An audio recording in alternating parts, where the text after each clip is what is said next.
So, Your Royal Majesty, welcome. We've been monitoring your activities over the past years since the ECOSYS came into being, and would want to walk you through, or you help us walk through the journey of ECOSYS.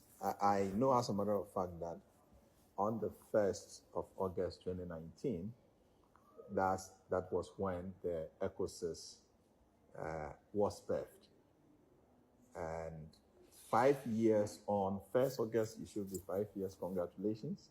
Thank you. How has been the journey of the ECOSYS? Well, truth be told, I could say it's been a journey of a lifetime, and it's been a journey of 400 years, because what we did on August 1st was the culmination of 400 years of efforts within the diaspora community.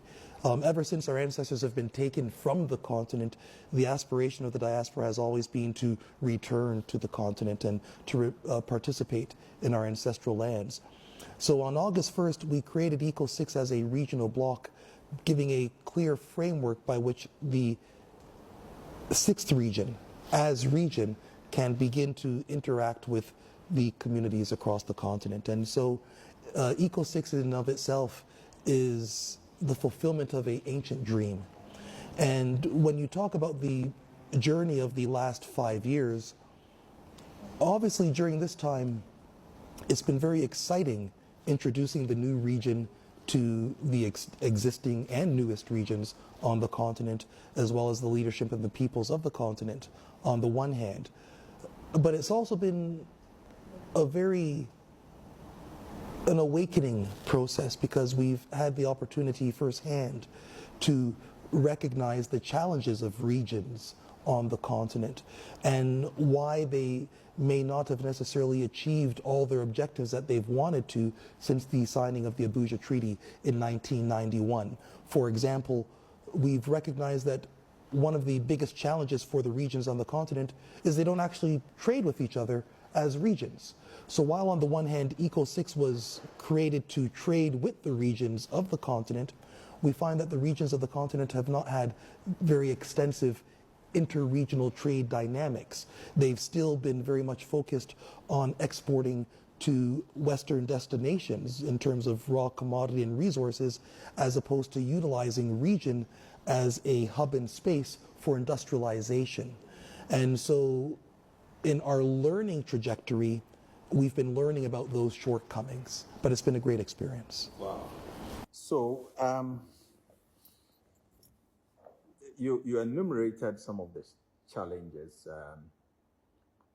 relating to this 5 years journey. I want to single out one of the main issues, the lumi currency. Yes. Yeah, it is a regional currency of the ECOSYS, and the lumi has seen significant progress since the currency was issued. I want you to tell us what does the currency represent in terms of our identity as Africans, and what do you think it was meant for in terms of the region facilitating trade, generating jobs for the youth, financial inclusion, and all that. I just want you to give us some sort of context, what the currency was meant for. Well, when you talk about money and identity, let us be very clear about this. Prior to Lumi on the international stage, there has been no international African currency. When global trade occurs, it's always occurred in the usual basket of currencies, being US dollar, euro, British pound, Canadian dollar, Japanese yen, Chinese renminbi. There's never been an African currency in that basket of currencies per se. So from an identity perspective, Money always speaks to nation and or region. And in the case of lumi, lumi comes forth as a regional currency representing the African family.